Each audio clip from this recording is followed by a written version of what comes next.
testimonio, ¿verdad? Acerca del testimonio.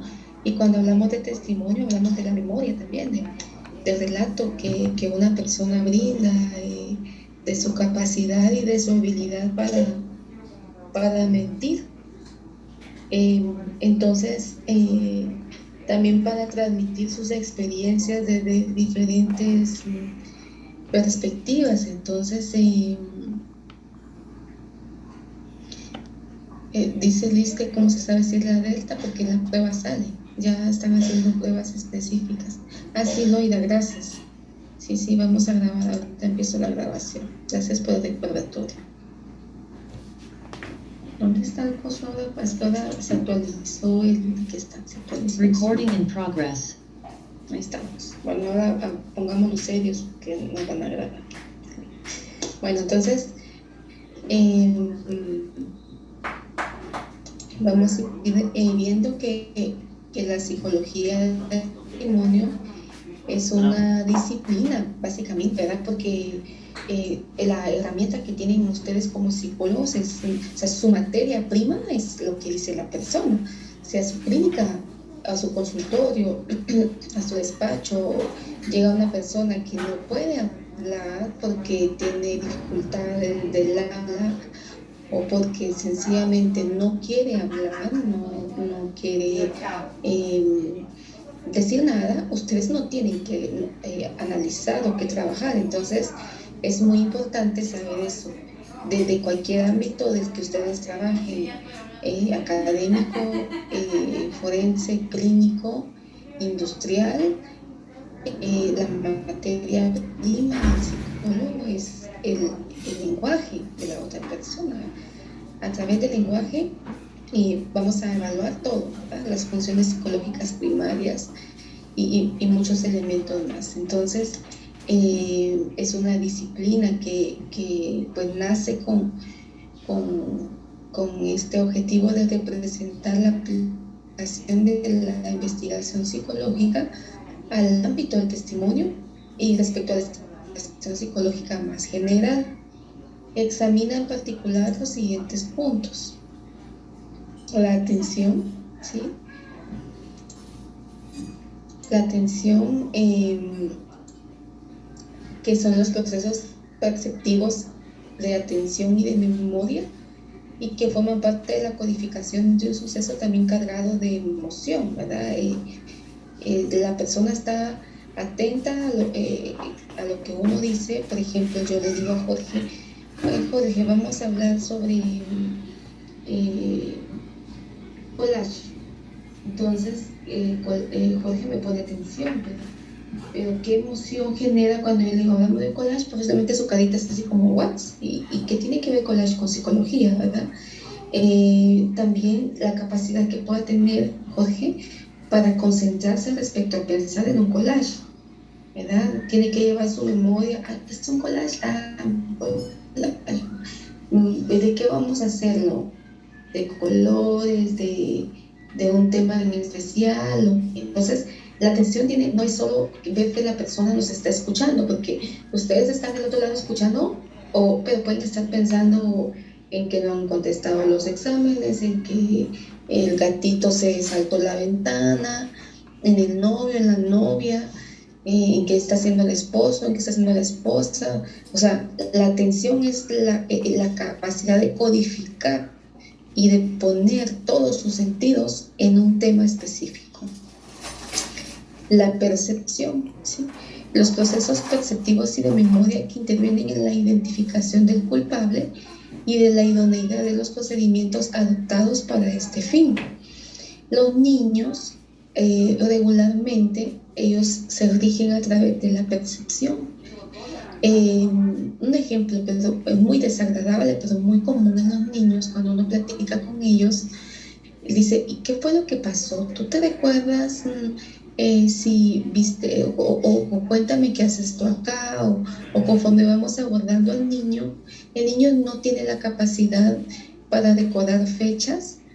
De hecho, los lugares saben que están en una casa, pero a veces no se recuerdan si es su casa, la casa de la abuelita o de la tía. A veces no identifican quién es la persona que les ha agredido, pero se dicen, bueno, pues sí me dolió y de ahí sentí una cosa fría o caliente, o era muy desagradable, o sentí que algo cayó en mi espalda. O sea, el niño transmite lo que siente en su cuerpo, eh, porque él no tiene otros elementos, no ha ganado la capacidad para poder hablar desde otros aspectos. Entonces, el niño va a hablar mucho acerca de su forma en la que siente y de la que percibe. Entonces, ayer estaba en un debate de una niña que evaluó en el 2020 y él me decía, yo caminaba escaldada. Y yo le dije en ese momento, ¿qué es escaldado? Es como cuando tú caminas y te duele el panito. O sea, ella percibía, ¿verdad?, el dolor que tenía después del abuso. Entonces, la percepción es un arma de doble filo porque puede que una persona adulta perciba equivocadamente, ay, es que yo le caigo mal al licenciado. Pues usted porque dice que le cae mal, porque él no me contesta, o porque él tal vez el licenciado no vio, o no vio, o pasó de largo, o sea, la percepción en los adultos es muy compleja. Cada quien percibe de diferente manera, acorde a sus vivencias pasadas.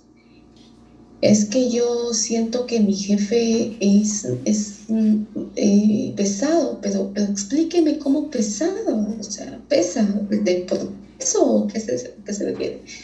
Y no, o sea, me acosa, pero ¿y cómo la acosa? La persona puede que no lo esté viviendo, ¿verdad? Sino que está transmitiendo de acuerdo a lo que ha vivido de sus figuras de autoridad. La mentira intencional, las capacidades de la persona que miente y la identificación de la mentira, ¿verdad? Esto es muy importante porque todas las personas mentimos, ¿sí? Mentimos a diario, pero hay una gran diferencia, ¿verdad? Hay personas que mienten, hay mentira patológica. La mentira patológica son las personas que se creen sus propias mentiras y crean sus propios escenarios. Son pacientes psiquiátricos. No. Ustedes pueden tener compañeros de trabajo, de estudio, en la familia, que se inventan sus historias de vaqueros, que solo ellos se las creen y que también uno se las cree. Entonces, la mentira intencional es, híjole, yo voy a decirle a mis papás que voy a salir tarde del trabajo, pero no le voy a decir que me voy a reunir con mis compañeros a tomarme unas micheladas porque me va a regañar. Ahí ya hay una planificación de mentira, ¿verdad? No digamos cuando más adelante vamos a ver ya pues mentiras con ganancias secundarias. La toma de decisiones, los procesos implicados a la hora de establecer la credibilidad del testimonio y la culpabilidad de un individuo. Por supuesto que el juez va a tomar todos los elementos que le dé el psicólogo y las otras cargas de prueba para poder ya tomar decisiones, y en efecto ustedes como psicólogos van a tomar decisiones en cuanto a decir, bueno, lo que me está contando Jacqueline Díaz no tiene lógica, no se apega a lo que ella cuenta, ¿verdad? No tiene elementos de que yo pueda darle credibilidad. Entonces, más adelante en otra clase 9, que la estaba leyendo para ya hacerle su presentación, vamos a hablar más cercanamente de la credibilidad, ¿verdad? Entonces, ustedes van a tomar decisiones, yo tomo decisiones, ¿verdad? Yo puedo decir, el niño que estoy evaluando está siendo influenciado por los padres. Lo que él cuenta no es un lenguaje de un niño de esa edad, repite palabras que él no. Una niña dice, es que me violó mi papá. Pero ¿a qué te refieres tú con violar? ¿Qué es eso? La niña no la ha violado su papá, la niña está repitiendo lo que su mamá le dijo que dijera. Entonces, yo tomo la decisión de decir que en este momento no cuento con suficientes elementos para dar credibilidad. Es altamente posible que la niña esté siendo influenciada, por lo tanto hay que tomar en cuenta otros elementos de prueba, ¿verdad? En la terapia psicológica, cuando no se ha establecido una buena relación terapéutica, el paciente tiende mucho a contar su versión de los hechos, a contarles un cuento. Todavía no cuenta en realidad cuál fue su participación en una situación. Entonces, ustedes van a ir orientando su terapia de acuerdo a ver si identifican que es un paciente mitómano, por ejemplo. También puntos de estudio siempre de la psicología del testimonio, ¿sí? Está el efecto de los interrogatorios sobre el recuerdo y sobre la declaración, que son las entrevistas de investigación, que son entrevistas que se hacen en el ámbito jurídico, forense, ¿verdad? La sugestionabilidad, ¿verdad? Y otras características individuales y su papel en el recuerdo y en el testimonio. La veracidad. Nosotros los psicólogos no hablamos de veracidad, pero primero tenemos que saber qué es la veracidad para poder decir de que no hablamos. En otros países sí, ellos hablan la veracidad del testimonio. En Colombia hablan de veracidad, pero para ellos la veracidad es que la persona está contando la verdad de un determinado momento, ¿sí? De una determinada acción o situación. Para nosotros en Guatemala eso es credibilidad. Una persona puede ser mentirosa en muchos aspectos de su vida, pero cuando transmite un acto violento en su contra, puede estar siendo muy genuino para contarlo. Entonces, en su vida en general miente, pero a lo que llegó en ese momento a la pericia, la persona pues está transmitiendo lo que vivió. Y por supuesto las facultades, ¿verdad? Cuestiones relativas a la valoración de la capacidad para testificar y de la credibilidad de la declaración del testigo. Acá las facultades es una persona que pues está en contacto con la realidad, tiene la capacidad de hablar por sí misma, de rendir a una entrevista, de concentrarse en lo que yo digo. Megan, ¿está concentrada en lo que estamos haciendo? Megan, a mí me está hablando Linda. O sea, Megan no está concentrada en lo que está haciendo, pero no significa que no esté en uso de sus facultades, pero significa que tiende posiblemente a disiparse fácilmente, a distraerse. Entonces todo esto pues son puntos de estudio de la psicología del testimonio. No sé si tienen alguna duda en relación a lo que vamos viendo.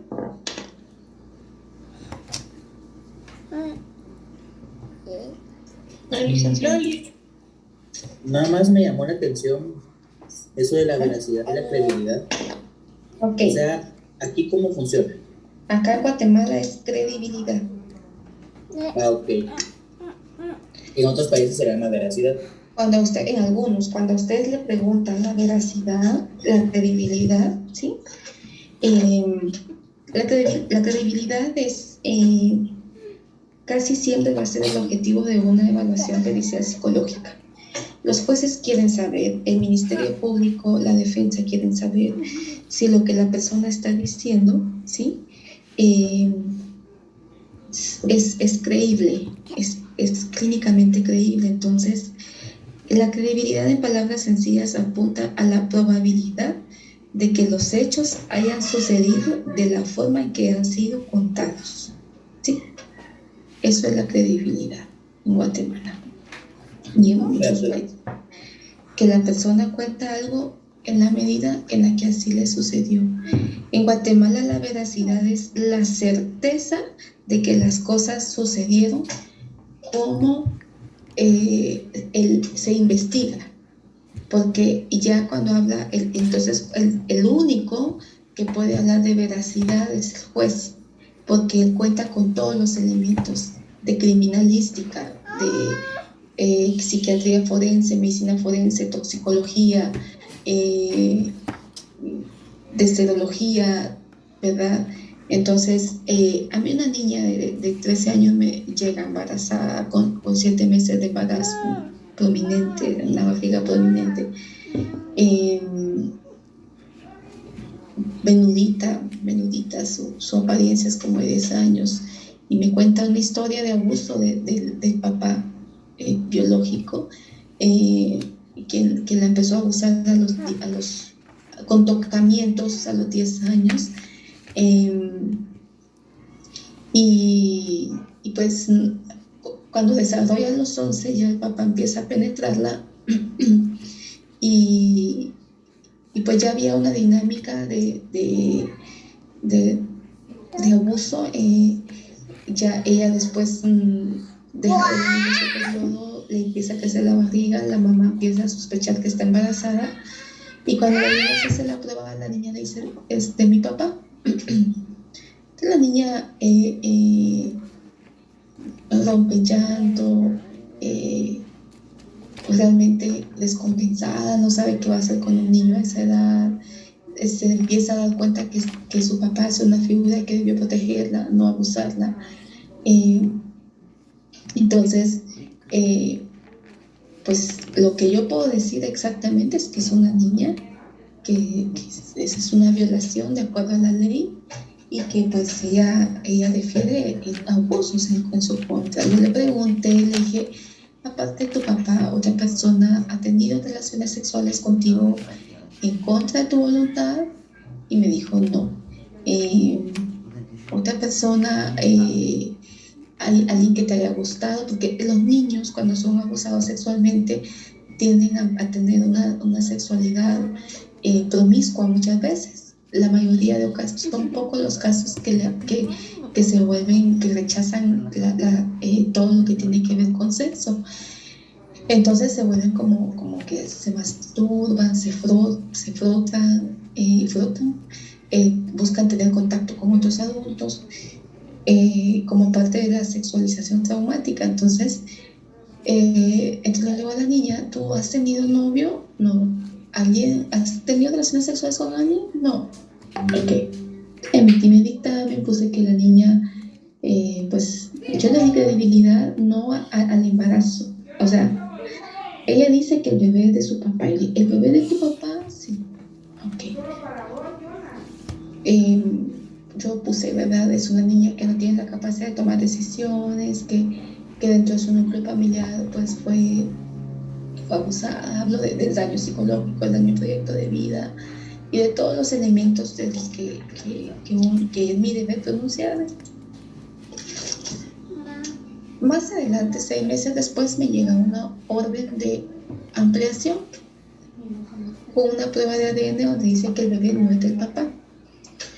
El papá está preso, obviamente, ¿verdad? Y entonces me mandan a preguntar si la niña, lo que me dijo era mentira, porque ella dice que el bebé es de su papá, pero cuando hacen la prueba de ADN no empata el ADN ya había nacido el bebé, obviamente, y no empató el ADN del papá. Yo no puedo decir ahí nada, porque yo puedo solo ampliar en cuanto a mi dictamen. Y en la dinámica de abuso mandan a la mamá a evaluar como víctima colateral, que el nombre correcto es víctima indirecta. Y la mamá me dice, mire, yo me sorprendí cuando me dijo el Ministerio Público que el bebé no era del papá. ¿Están ahí o ya se durmieron? Porque Aquí estamos, licenciada. Bueno. Es que está tan interesante que estamos escuchando. Gracias. Entonces me dice la mamá, yo estoy muy sorprendida porque cuando el Ministerio Público me llama, me dice, mire, no es de su esposo.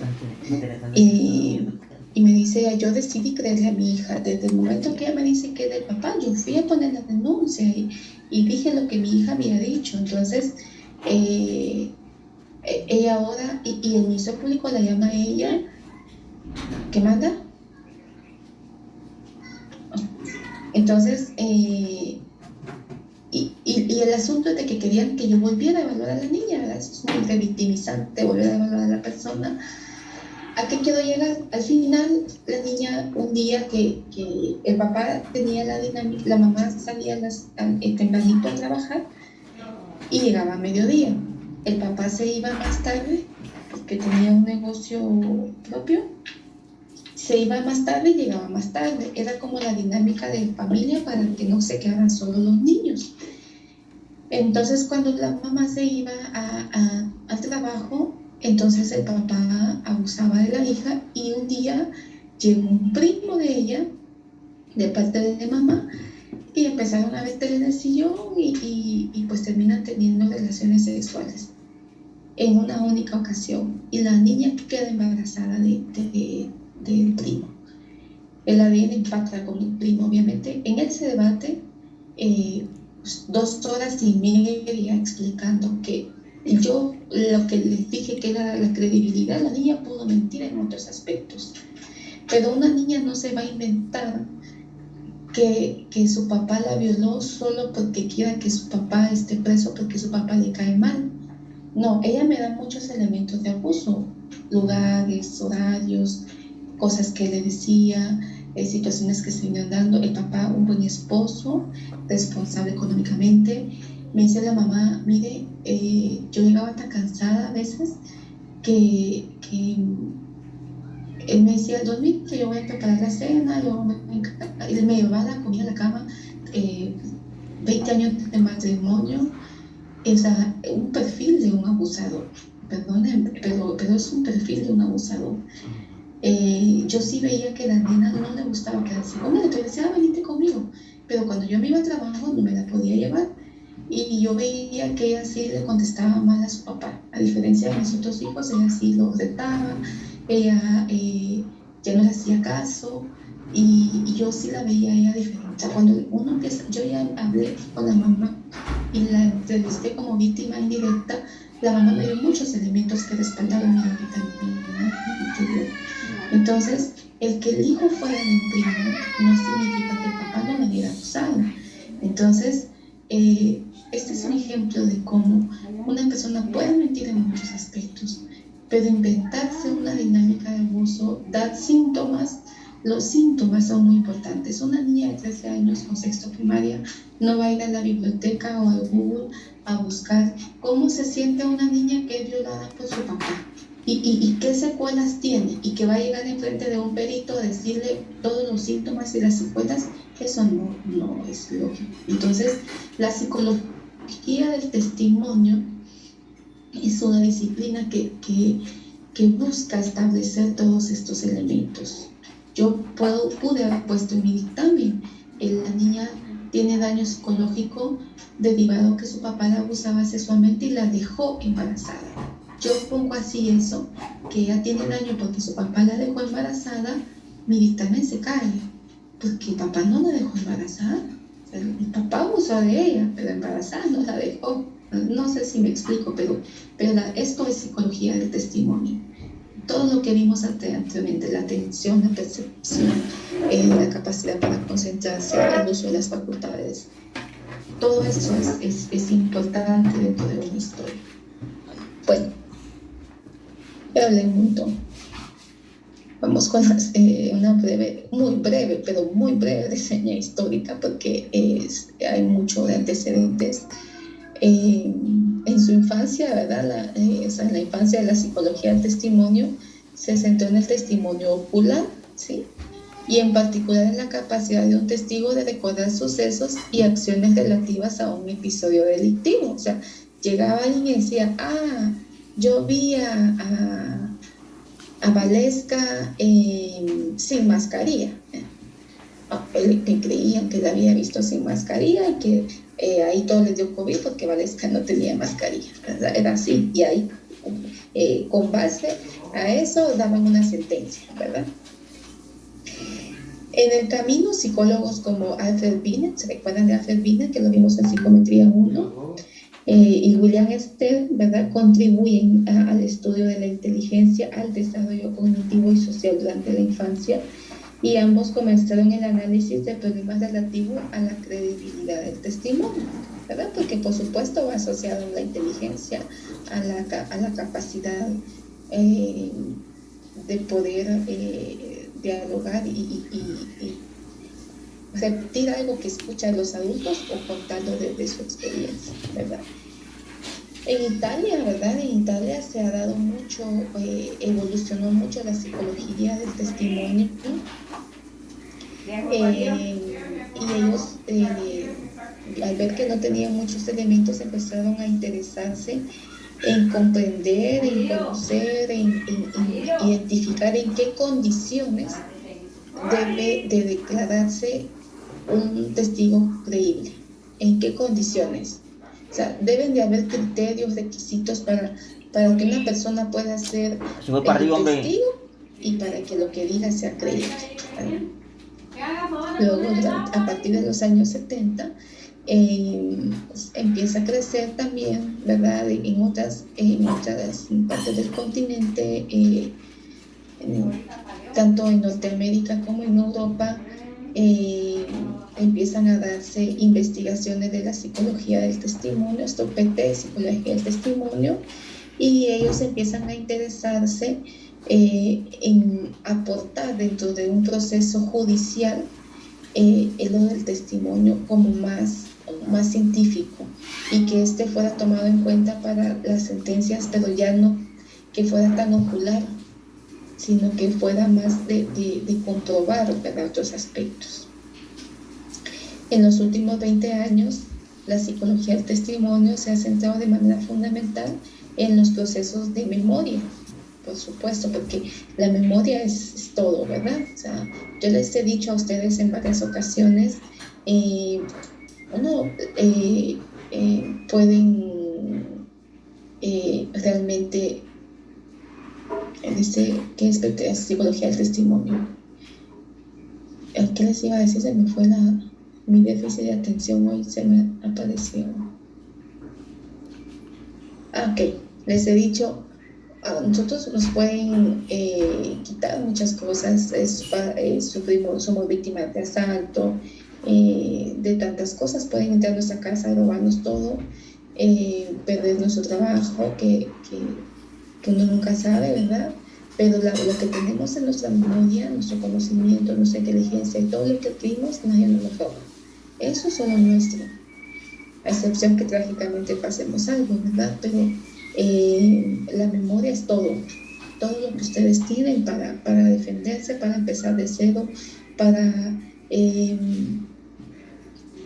aportar, para afectar a otros. O sea, wow, la memoria es. Y busqué todos los medios para descargarles un capítulo de una serie de Netflix que les recomendé en el grupo, y no lo pude descargar. Quería que lo vieran. Bueno, ya acá son las motivaciones que ha tenido la psicología del testimonio para ir creciendo. Ya les he mencionado varias, ¿verdad?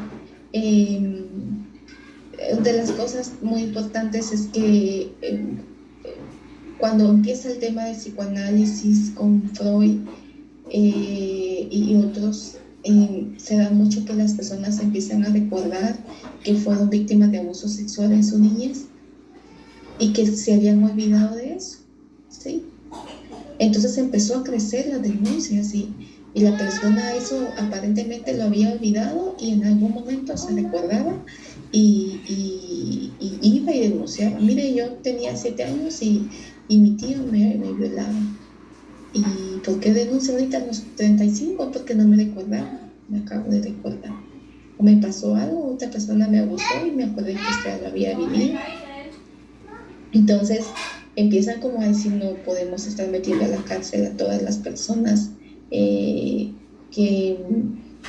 pues son acusadas de algo, ¿verdad? Ayer finalicé un diplomado corto, muy bueno, me lo disfruté, fue como comerse un filete importado. Y decía algo, el psiquiatra decía, más vale un culpable libre que un inocente preso, ¿verdad? Entonces, sí, esto preocupa mucho, ¿verdad? Preocupa mucho que confundan a los agresores. Precisamente esta semana en el diplomado, un niño dice que un familiar cercano lo abusa sexualmente, pasan en las fotos. Eso no me gustó del diplomado, pero lo demás sí tenía que como cambiar la pantalla pasan las fotos y tenía lesiones anales, el niño recientes, eh, y se va preso el acusado, se va preso. El niño le hace la pericia, le cuenta al psicólogo que fulano lo había abusado y en efecto estaba la evidencia ahí y estaba todo el proceso en juicio, porque los juicios son muy largos, el proceso judicial tiene tanto trabajo que todo es un tardado. Al año y medio que llega al final la prueba de ADN de los fluidos que encontraron en el ano del niño no eran compatibles con la persona que había estado presa año y medio. La persona que estuvo presa fue abusada sexualmente, perdió su trabajo, salió en todos los medios de comunicación, su familia lo dejó, ¿verdad? Realmente perdió todo la persona y acusada de algo que no hizo. Y el indicio que aportó ahí fue el de serología, donde dicen, miren, ¿no? Y cuando se entrevista al niño en un tema, en cámara de GESEL, ¿verdad? Cuando se entrevista al niño en cámara de GESEL, viene y dice, es que yo creo que fue él porque él estaba en la casa, ¿verdad? Entonces es muy delicado este tema. Con entrevistas mal realizadas se distorsiona el relato de un suceso. Si ustedes hacen mal una entrevista, ¿sí?, ustedes van a tener malos resultados. Yo le digo a un niño, una niña, ¿por qué vienes tú acá? No sé. Ok. Entonces, yo le digo, tú vienes porque acá en este papel dice que tu mamá te pegó con el cincho y te dejó la piel reventada. Sí, eso me pasó. Bueno, ¿y te pegó muchas veces con el cincho? Sí, muchas veces. O sea, yo he contaminado esa entrevista porque puse palabras en la boca de la niña o del adulto. Su entrevista no tiene que ser, aunque ustedes les caiga mal a la persona que están entrevistando, porque ya vieron en la documentación que es un sindicato, que es un psicópata o que es una mala madre, ustedes no pueden inducir a la persona que conteste cosas que ustedes dicen. La entrevista tiene que ser libre, tiene que ser que la persona cuente la historia sin ser contaminada. Entonces, es no es nomás de ir y voy a echar tortillas, bueno, no puedo echar tortillas, pues, pero es el dicho, ¿verdad? De que no es nomás de decir voy a hacer algo, no. Mucho cuidado con eso, ¿verdad? Licenciada. ¿Me manda? ¿Qué tal? Sí, buenos días. Mire, yo tengo una duda. No sé si lo mencionó ahorita, pero es que se me recortó un poco la comunicación. ¿Qué pasa con esos casos, dejando a un lado solo casos de abuso y todo eso, sino yéndonos a casos de homicidio, así, donde están entrevistando a los acusados, o sea, el testimonio de los acusados, pero sienten tanta presión o caen en tanta nivel de ansiedad que dicen, sí, yo lo hice, y empiezan a relatar cómo lo hicieron, y porque yo he visto casos donde muestran específicamente los síntomas y qué fue lo que hicieron, pero al final se dan cuenta que lo hicieron solo porque estaban bajo no sé, síntomas de ansiedad o algo por el estilo. Un psicólogo forense también puede determinar eso. Sí, ahí hay dos momentos muy importantes, ¿verdad, Luisa? Uno de ellos es que sí, esa entrevista es una entrevista policial, ¿verdad? Que si estabas bajo ese estrés, bajo esa ansiedad, puede que sí diga, sí, yo lo hice, ¿verdad? De estar en un estado de shock y que diga que sí, que en la escena del crimen o cuando allanan su casa. Pues poco, o sea, no es tan frecuente que una persona se eche, ¿verdad?, asuma la culpa de un homicidio, de un asesinato. Regularmente, ya en una pericia psicológica la persona está más tranquila porque ya ha pasado un tiempo determinado. ya la persona tuvo como el tiempo de, si pues, se fue detenido, si está privado de libertad, ya el tiempo como de ver qué es lo que está pasando, si está en su casa con prisión preventiva. En la pericia ya la persona puede decir, mire, yo no me recuerdo exactamente qué fue lo que sucedió. Ese día yo entré a la casa, estaba el ladrón ahí y empezamos a forcejear y el arma se disparó, pero yo no sé si yo la disparé. Entonces ahí el perito no puede establecerlo, ¿verdad? Lo que puede decir es, bueno, la persona está contando algo desde sus vivencias, desde su perspectiva, y no obstante balística tiene ahí un trabajo muy valioso, ¿verdad? Porque balística va a poder establecer la dinámica en la que se dio el trabajo. Entonces, en temas de homicidios o de asesinatos, Luisa, bueno, y en todos los temas, la psicología pericial solo es un aporte, ¿verdad? Y cuando no se tienen suficientes elementos hay que contestar así, que no, la persona por su condición desindicada podría estar brindando un relato en su beneficio o podría, o como dice, no recuerda, ¿verdad? Tiene una laguna mental, como lo decimos comúnmente, y entonces ahí tienen que utilizar otros medios de investigación y regularmente a nosotros no nos mandan, no es nuestro papel esclarecer este tipo de delitos. Eso es trabajo del Ministerio Público. Bien, gracias. Bueno, Olimpia, no sé si va a opinar, ¿tiene su micrófono encendido? No, licenciada, perdone. Ok. Bueno, perspectiva jurídica de los términos testigo y testimonio. Aquí puse en amarillito testimonio, ¿verdad?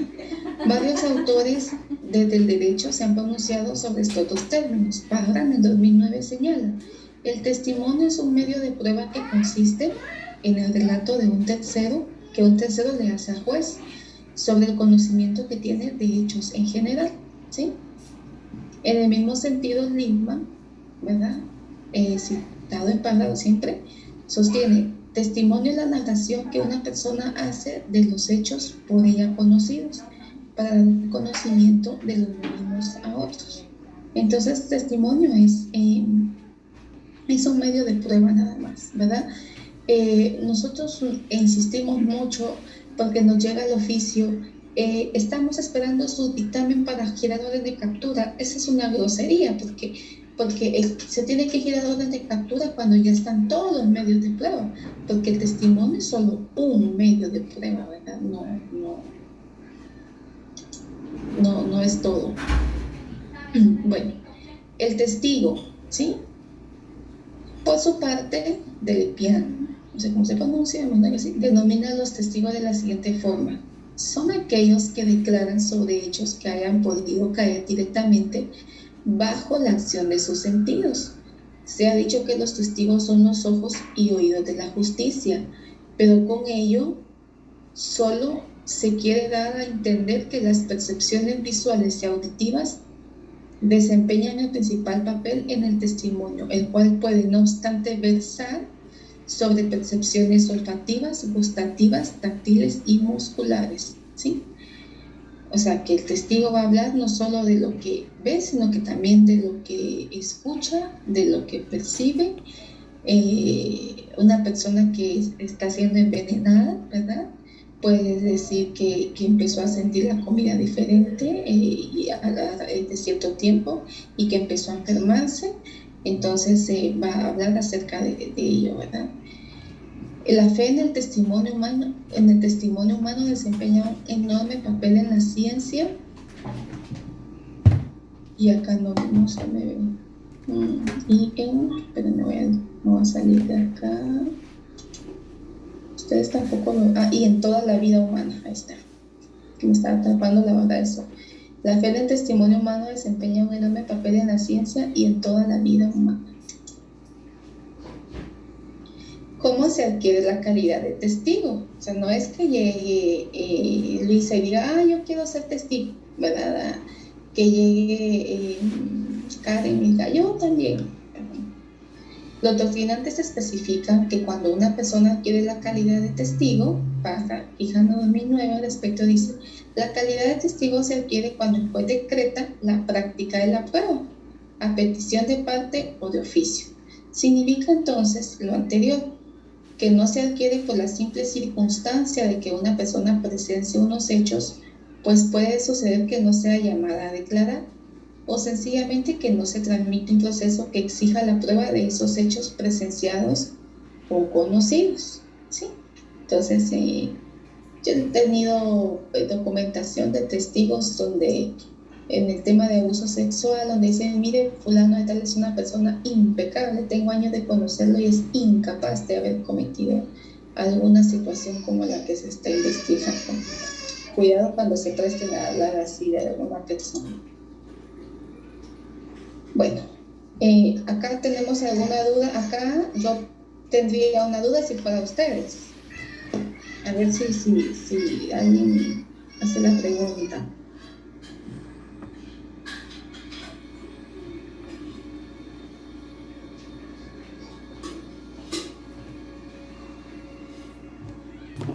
Licenciada, disculpe.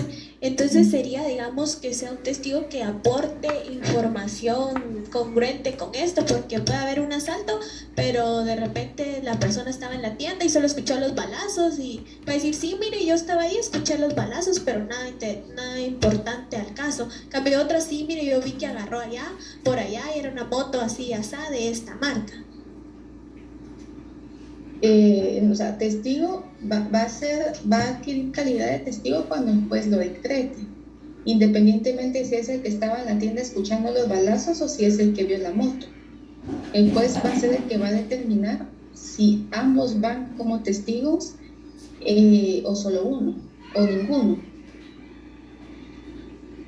Bueno, la pregunta que pensé que me iban a hacer es si cuando una persona es citada para ser testigo está obligada a comparecer como testigo. Pensé que me iban a preguntar eso. Porque las personas tienden a decir, yo no quiero meterme en problemas, la verdad que no quiero ir porque son clavos, después algo le puede pasar a mi familia o a mí me pueden hacer algo, ¿sí? Pero si el juez ordena que ustedes tienen que ir como testigos, les voy a leer el artículo 207 del Código Procesal Penal. Todo habitante del país, bueno, el título es deber de concurrir y prestar declaración. Todo habitante del país o persona que se halle en él, o sea, en el país, tendrá el deber de concurrir a una citación con el fin de prestar declaración testimonial. Permítanme.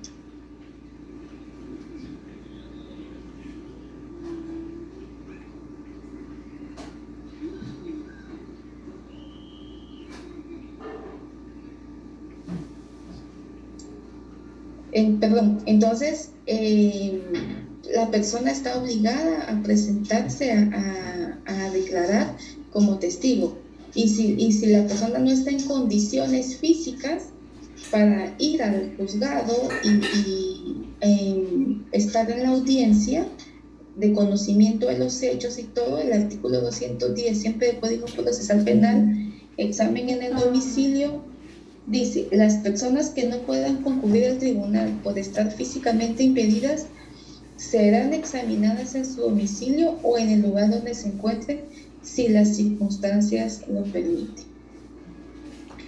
Entonces esto quiere decir de que nosotros no nos podemos negar cuando somos citados a declarar. Bueno, ¿alguna duda hasta acá con lo que hemos visto?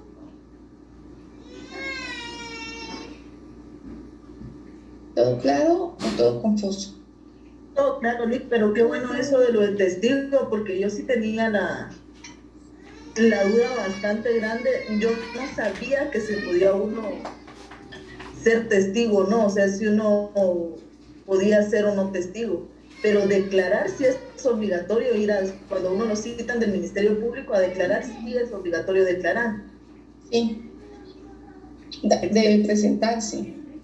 Bueno, si hay orden de juez, ¿verdad?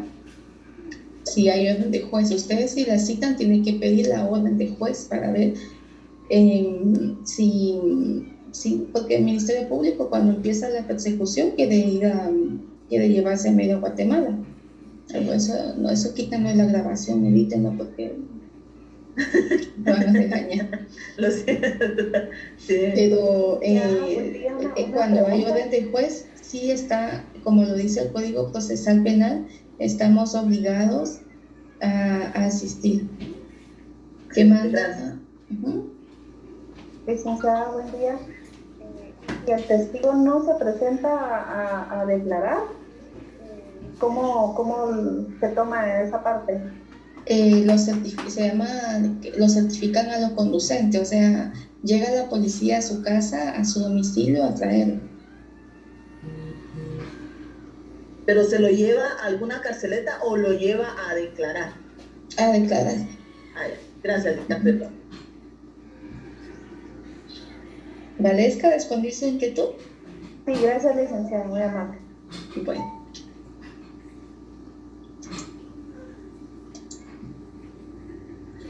Bueno, la memoria humana y el procesamiento de la información. Ya vimos la parte legal, ya vimos por qué pues la psicología del testimonio viene y está tratando como de trabajar y de hacer cada vez más científico este aporte.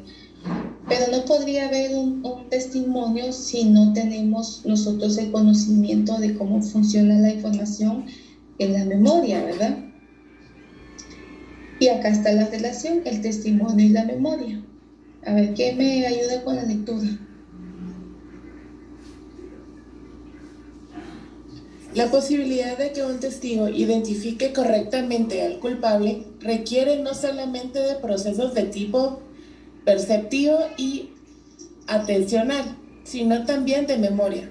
Al testificar se cuenta lo que se recuerda de un suceso, de una persona, de una situación, por lo que los mecanismos de la memoria, con sus puntos fuertes y puntos débiles, son en gran medida los mismos que controlan al testimonio.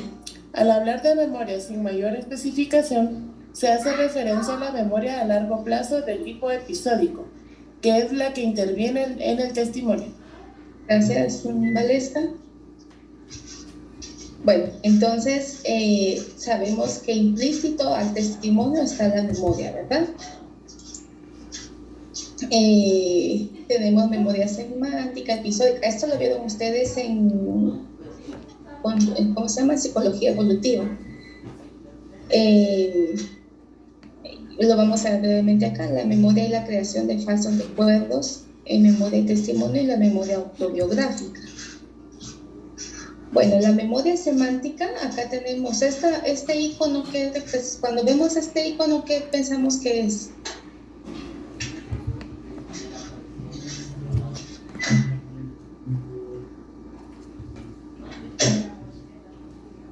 Un ladrón. Un ladrón. ¿Y qué hace un ladrón? Ajá. Sí, ay, ¿por qué hace esa pregunta? No, porque la memoria semántica, ¿sí? Va adquiriendo significado a través de los esquemas que introyecta, ¿sí? Entonces, los esquemas, la influencia de los esquemas y los guiones que forman parte de la memoria semántica en la interpretación de una experiencia y en su representación a la memoria a largo plazo se produce con frecuencia más allá de la conciencia del individuo. ¿Qué quiere decir? Que las cosas, los símbolos que adquirimos en la niñez son los que van a dirigir la manera en la que vamos a percibir los esquemas o los eventos que sucedan a nuestro alrededor. El ejemplo que yo les ponía a la persona que dice, es que mi jefe es un pesado, pero cuando dices un pesado, ustedes nunca se queden con que es con el verbo de que, no, ¿eso qué es? O sea, ¿a qué se refiere usted? Entonces la persona viene y dice, mire, fíjese que no me dice, no me pide las cosas por favor, la mayoría de cosas que yo hago no le parecen, me tira los papeles en el escritorio, me somata la puerta en la cara, me grita enfrente de sus colegas. O sea, ahí ya le dio una serie de situaciones que sustentan que sí es una persona abusiva. Pero si solo lo es así, la posibilidad que en su memoria semántica tenga que las figuras de autoridad tienden a ser hostiles, entonces van a como a asumir que los demás son así, ¿verdad? Que las demás figuras de autoridad, como en la casa fueron así de niños, de adultos son así, y entonces es un esquema que está en la memoria semántica y que va más allá de la conciencia, o sea, la persona no es consciente de que percibe de esa manera los estímulos.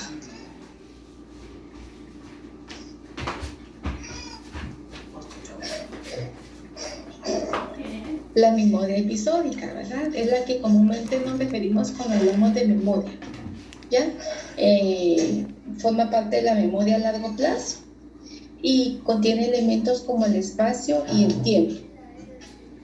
Suele activarse cuando se tiene contacto con factores que estimulan la vivencia pasada.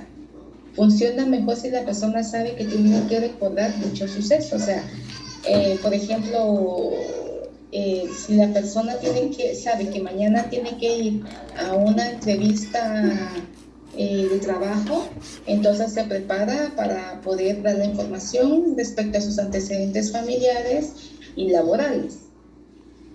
A que si de repente la llaman de sorpresa y dicen, mira, usted puede venir hoy, ahorita a las 2 de la tarde, pero la persona está así como, hay mucha información que posiblemente no tenga y que va a tener que consultar a su celular o llamar a sus familiares para que les den fechas y cosas así, porque no está preparado. Funciona mejor cuando la persona sabe que va a estar ante una situación así. Dice, la evocación suele tener menos elementos que aporten a la investigación, principalmente si el recuerdo es emotivo y desagradable, ¿sí? Entonces, porque ¿quién quiere recordarse de lo desagradable? Porque eso lleva un estímulo que es doloroso. Y lo vamos a ver en un video que está más adelante, de por qué hay dificultad para recordar exactamente o adecuadamente las situaciones desagradables. Bueno, ese tipo de memoria es la que comúnmente nos referimos cuando hablamos de memoria, ya lo había mencionado, y es la que intento o que ha visto, que es lo que vemos en las series como CSI o ¿cuáles otras hay después de las que pasan en AXN? Entonces regularmente le dicen, ¿dónde estaba usted a tal hora? Ya en la vida real no están así, pero sí preguntan que dónde estaba la persona, qué estaba haciendo, y algunos que he platicado, la mayoría me dicen, mire, yo estaba en el culto ese día. Entonces el pastor puede dar una carta que yo estaba en el culto. Entonces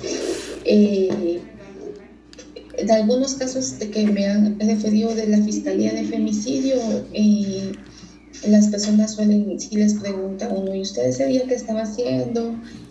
¿Cuál fue su agenda? ¿Verdad? ¿Qué planificó? ¿Qué logró hacer? Entonces se va viendo si esa versión que me está dando a mí es consistente con las versiones anteriores y cómo éstas puedan acercarse a la credibilidad, ¿verdad?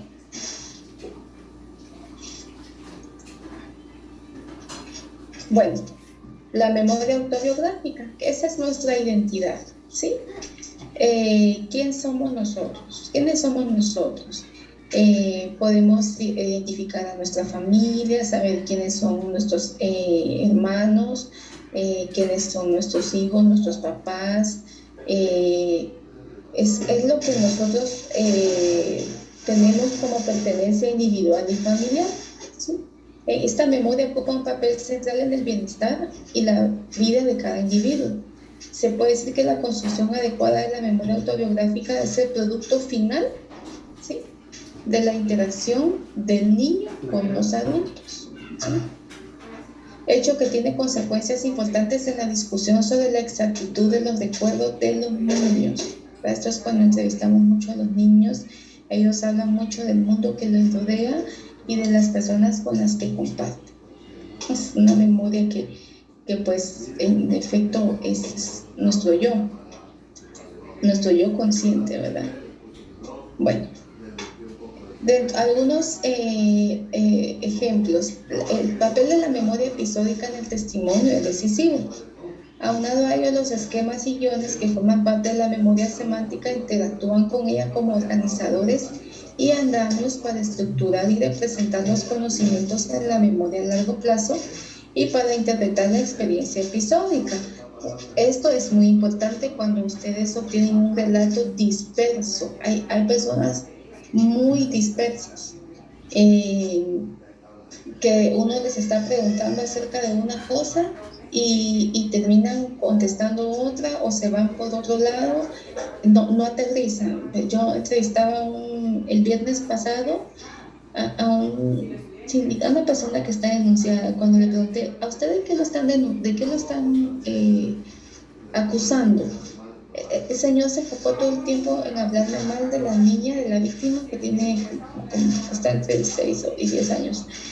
Entonces, tiene un pensamiento disperso intencionalmente, pero otras personas psiquiátricamente son dispersas. Entonces, ellas se van por las ramas, hablan de otras cosas menos de lo que ustedes necesitan escuchar, ¿sí? La percepción de lo bueno y lo malo, lo positivo y lo negativo, y la emoción que agregamos a esos conceptos internos que tenemos, van a interferir en el recuerdo, ¿sí? Podemos inventarnos recuerdos de acuerdo a nuestros temores actuales. Ejemplos: la representación del lobo en un supermercado contiene no solo algunos elementos específicos de ese supermercado, en particular en ese momento específico, sino también otros aspectos ligados a la idea más general del supermercado, de hacer la compra, del lobo, de peligro, etc. O sea, que el símbolo del supermercado, ¿verdad? Otro ejemplo: Miranda describe a un sujeto que la tocó en el Transmetro. Indica, era alto, delgado, tenía barba y una sudadera gris. El vecino de Miranda es de las características que ella indica y anteriormente la acosaba. Existe la probabilidad de identificar o confundir al sujeto agresor del bus. Entonces, ella podría estar identificando o confundiendo al sujeto agresor, puede que sea una acción que no venga de una persona precisamente como la que ella describe. Puede que la tocó en el Transmetro no sea con las características que ella está diciendo, porque ella, por la experiencia pasada, está hablando de su vecino.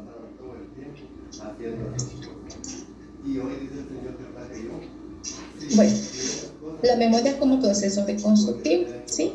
Se ha tenido la idea de que la memoria es la de un proceso semejante a una cámara cinematográfica, el ojo ve y la memoria graba. No es así, ¿verdad? No obstante, tenemos acá algunos datos. ¿Quién me ayuda con la lectura? Yo he leído el libro. Gracias. La memoria como proceso reconstructivo. La concepción más común que tenemos de la memoria es la de un proceso semejante a una cámara cinematográfica. El ojo ve y la memoria graba. No obstante, los datos de la memoria en el cerebro están distribuidos entre diversas áreas interconectadas de un modo complejo. No existe una zona cerebral completamente dedicada a la memoria. Más bien se trata de una serie de cajones intercomunicados en los que se guardan fragmentos abstractos derivados de la experiencia. Los modelos actuales de la memoria autobiográfica concuerdan en considerar que también el recuerdo de un suceso autobiográfico es una parte reconstruido. Existe diferencia entre saber que algo nos sucedió y recordar que algo ha sucedido. El recuerdo se impone con una sensación de fuerza, de claridad y de necesidad. Transmite la sensación de haberlo vivido en primera persona, de tal modo que también una imagen mental o un pensamiento pueden convertirse en un recuerdo. Entonces sí, Pero no griten, pues. son diversas áreas las que están comprometidas a la hora de que tengamos que buscar.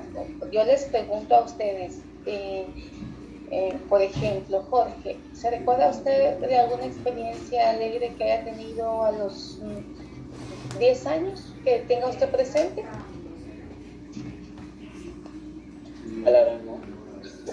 No, ¿verdad? La tiene que reconstruir. ¿sí? Tiene que regresar. ¿Con quién vivía yo a los 10 años? Con mis papás. Y ya estaba mi hermana, no, yo creo que era hijo único. O sea, empieza Jorge y ese es un proceso de reconstrucción, ¿sí?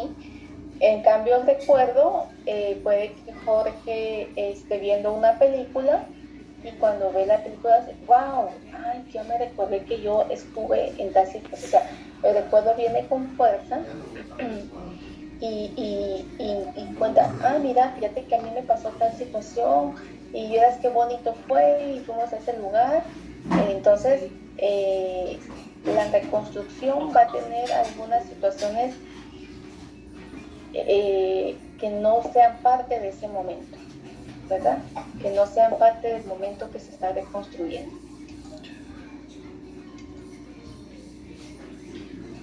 Bueno, ¿cómo vamos? ¿Tenemos alguna duda? ¿Tenemos todo está claro? Miren, es un tema amplio que necesitamos como sintetizar unas ideas principales, porque ustedes me van a decir, licenciada, entonces como psicólogos forenses y tienen toda la razón del mundo. Yo traté de sintetizar la información, les puse un libro muy bueno que yo utilizo mucho en la pericia, o sea, al momento les sirve, ¿verdad? Pero le compartí la presentación a una de mi exalumna, estando en curso, me dice, ahorita esta presentación no la había dado la maestría, y bueno, me preocupa que vaya a confundir a los chicos por mucha terminología, cosas así, pero realmente la intención es como psicólogos saber que no toda la información que nosotros recibimos es verdad y no toda es mentira, ¿verdad? Sino que vayamos creando nosotros ese bagaje, ese andamio de conocimiento para poder ir identificando e interpretando. ¿Sí, Ligia? Yo tengo una duda. Por ejemplo, si en algún momento un adulto tiene un recuerdo de por ejemplo, de un abuso en su infancia, el delito todavía es, o sea, sí se puede denunciar o ya no procede el delito. Sí, que se denuncia. Que vaya a prosperar es difícil, pero sí. Sí, puede, hay muchas denuncias así, muchísimas denuncias. Ok. Bueno, gracias, licenciada. Bueno. Okay. ¿Dudas? Sí, espero que todo claro.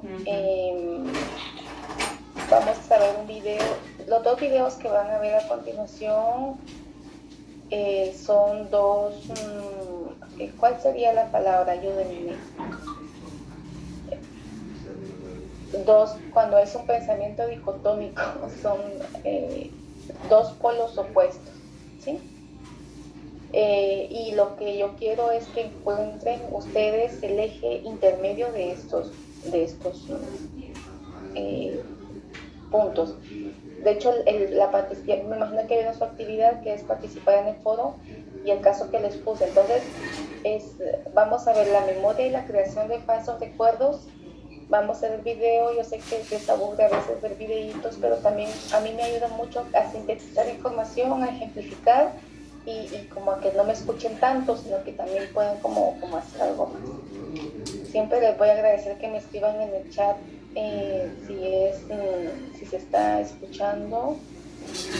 Vamos a darle compartir sonido.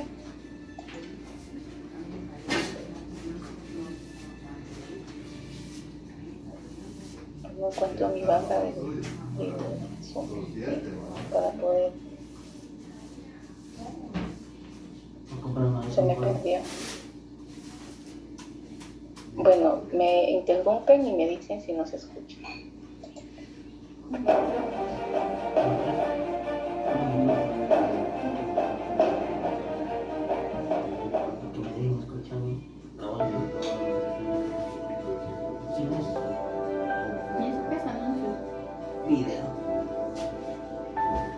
Han surgido películas, incluso desde los años 70, que han puesto en tela de juicio si es posible manipular la mente hasta el punto de que uno crea que es real lo que no lo es.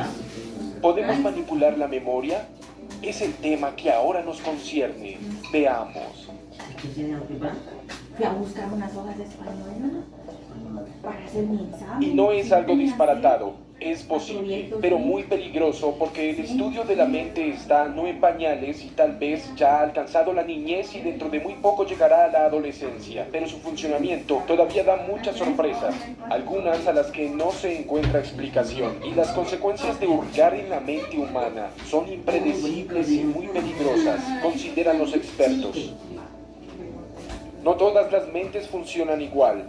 Hay gente más receptiva que con una simple hipnosis, un hecho imaginado o inducido por el hipnotizador, puede quedarse grabado como un recuerdo real.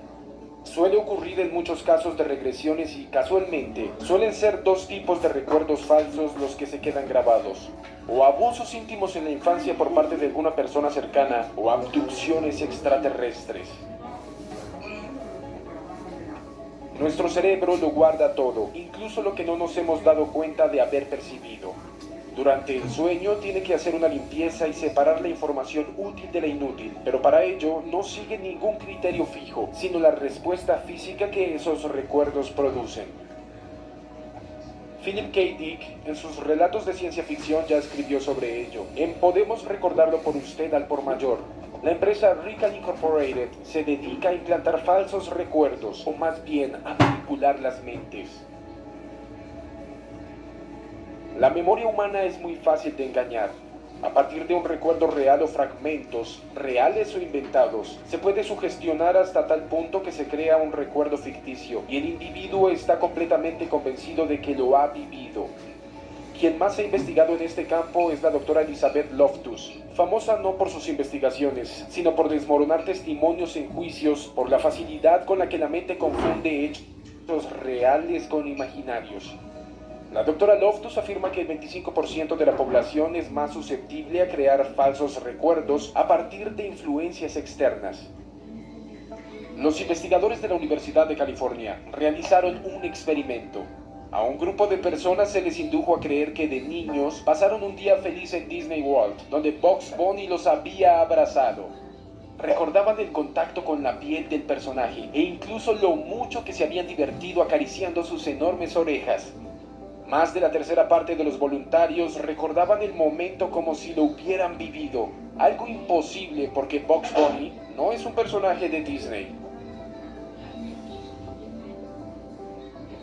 La memoria está implantada en la corteza cerebral y depende de los estímulos sensoriales. Cuando a un recuerdo se une un olor, un sabor, el tacto de un muñeco de peluche, hay muchas más posibilidades de que se creen falsas experiencias, que se recordarían como reales, volviendo a activar los mismos sentidos. El olfato es uno de los sentidos que más recuerdos nos trae, verdaderos, y más sensaciones nos produce. Estas se han plasmado en nuestra memoria inconscientemente, por lo tanto, no son más fáciles de manipular. Nos fiamos mucho más de lo que nos muestran los ojos, que son los que más nos engañan, porque el cerebro tiende a adelantar la información que captamos por este sentido para completarla luego. Ahí está el famoso test del cuadrado que casi todos ven con solo 4 esquinas dibujadas. Piensas que ves un cuadrado cuando lo que estás viendo son 4 ángulos rectos en distintas posiciones.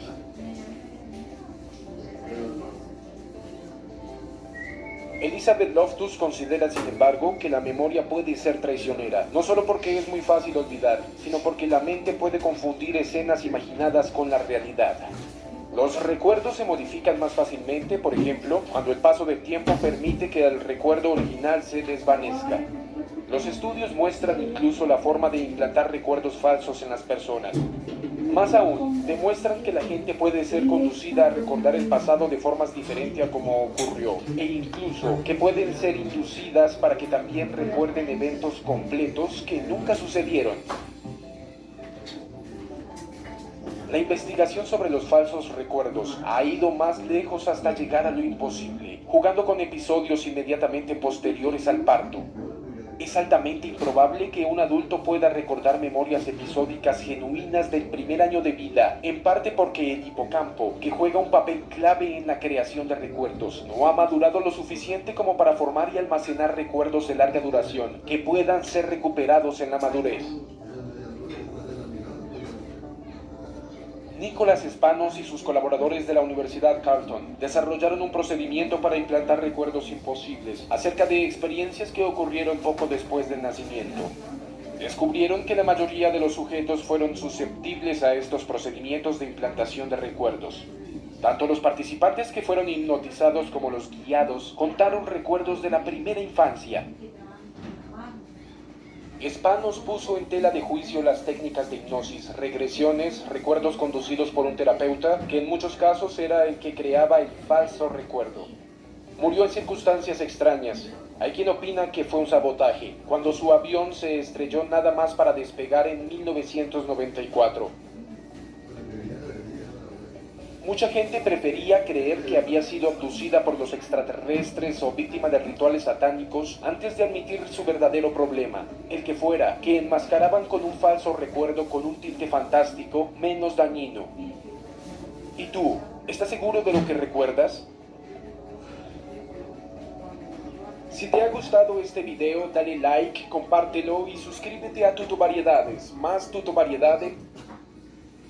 Bueno, este es la parte de la creación de los falsos recuerdos, que no precisamente es que su terapeuta les vaya a implantar recuerdos, pero sí la habilidad que pueda tener una persona para sugestionar a otra es muy alta, ¿verdad? Por ejemplo, con los padres, ¿verdad? Cuando hay una palabra que se identifica a los niños, cuando los papás tienen muchas diferencias, se separan, entonces empiezan a ver con el niño y empiezan a utilizarlo como el medio para seguir en contienda, y la mamá o el papá empiezan a hablarle mal de la otra persona, el niño se cree que su papá es malo, aunque el papá haya sido un buen cuidador, ¿verdad? Entonces la mamá le puede decir, es que cuando tu papá te bañaba, te tocaba tu manito.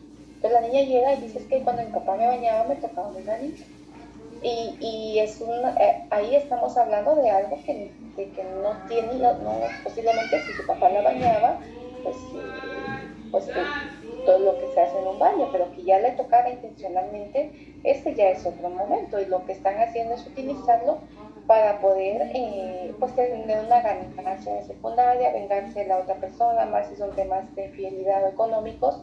Entonces los niños son muy fáciles de sugestionar.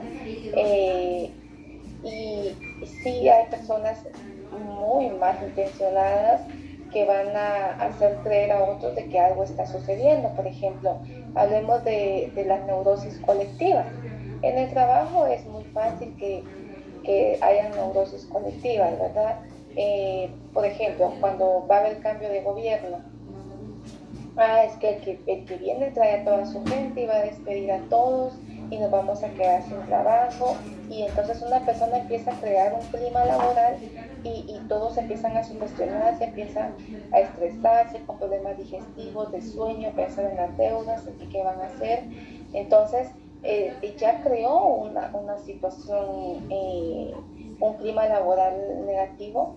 Llega la persona que toma, en efecto, el cambio de gobierno, lleva a su personal, y entonces las personas ya están predispuestas a ver a estas figuras como negativas y van a denunciar de que, mira, es que de que cambiaron el alcalde, que llegó, me mandó a otro lugar y eso me perjudica por esto y esto. Entonces sí hay una fuerza que existe en que unas personas con más habilidades cognitivas puedan ejercer poder sobre las personas que tienen menos habilidades desarrolladas. No sé si tenemos alguna duda con el video anterior.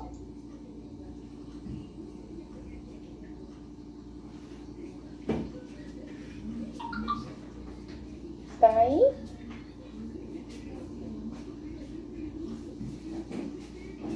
Sí, licenciada. Estoy en mi monólogo. No. Bueno, vamos ahora con el otro lado, ¿sí? Memoria y trauma.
Bueno, entonces para ir finalizando tenemos aspectos muy relevantes y preguntas que ustedes deben de hacerse al escuchar una historia.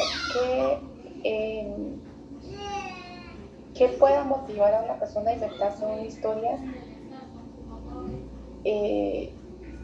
y exponerse a un proceso de victimizante, por ejemplo, denunciar, ¿verdad? Al denunciar, las personas saben que van a atravesar un largo tiempo dando entrevistas, siendo evaluados.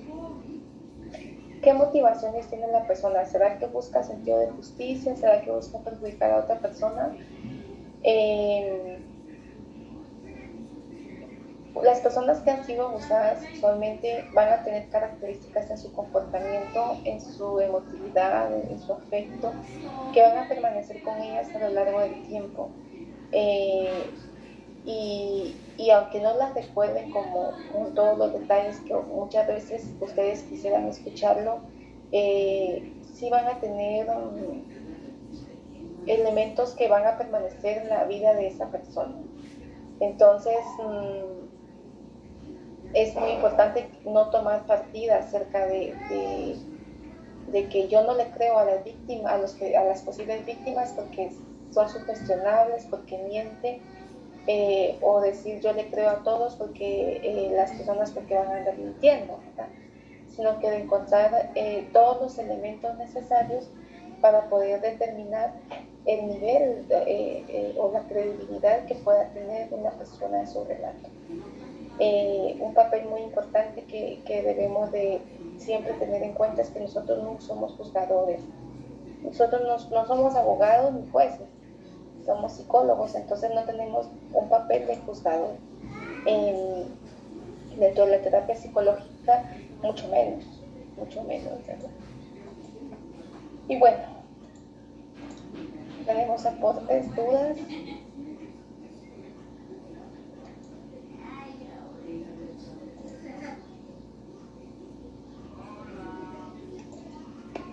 ¿Cuál es la tarea de esta semana, Lina? La tarea de esta semana es un caso que tienen, ya está habilitado, pero... en el foro, ¿no? Que mencionaste. Es el foro, ajá.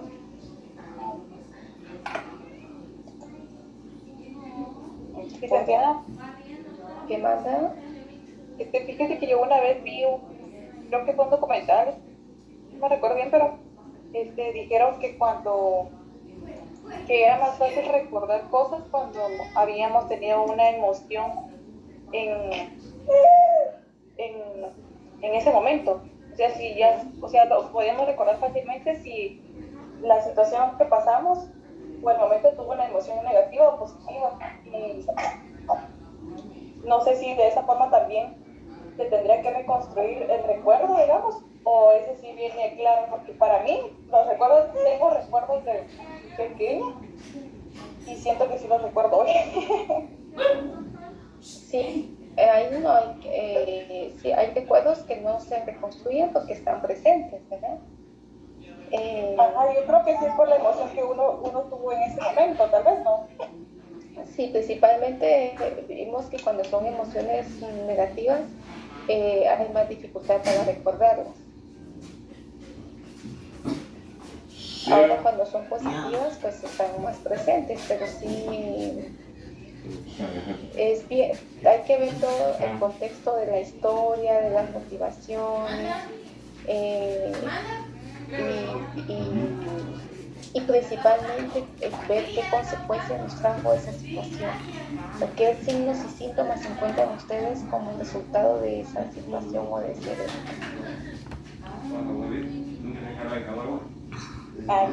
Gracias, Liga. Bueno, Jorge, aquí está el casito. Pueden ingresar desde acá, desde discusiones. Me voy a ir a vista de estudiante. Entonces, en vista de estudiante pueden venir acá actividades. Esta ya pasó. Actividades del módulo 2. Entonces dice psicología del testimonio, participa en el foro académico, el cual está en el área de discusiones. No lo dejen a última hora. Vence el 29 de agosto, nota máxima de 3 puntos. Entonces, acá, ¿verdad? Pueden entrar desde aquí. O si no, se vienen acá a discusiones y también está en discusiones, donde les sea más fácil, ¿sí?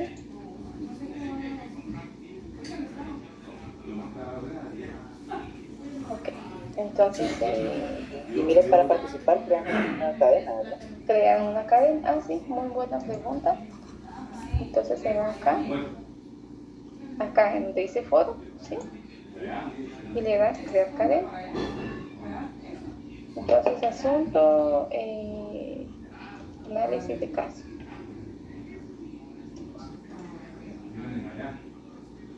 Entonces usted ya coloca que tomando en cuenta lo visto en clase y esto, considero. Se viene a revisar el caso, lo lee detenidamente, ¿sí? Y ya participa. Es importante que pues que sea su participación individual, ¿verdad? Okay. Entonces dice, consiste en compartir tu opinión personal basada en las diapositivas y videos observados acerca del siguiente caso, ¿ya? Mínimo 2 líneas y máximo 5 líneas de redacción. Coloca acá su participación y se le puede darle enviar. No guardar borrador, sino que darle enviar. Entonces cada quien va creando así para que tenga, porque si no se da como que si Jorge lo envía, de ahí le dan responder a Jorge y se van como perdiendo las cadenitas, ¿verdad?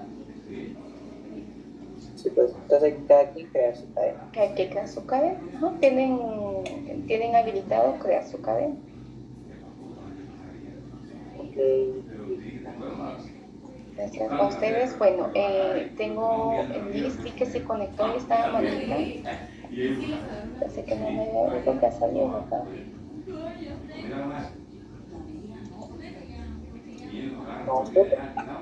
Entró, pero sí, voy a pausar la grabación, a detenerla.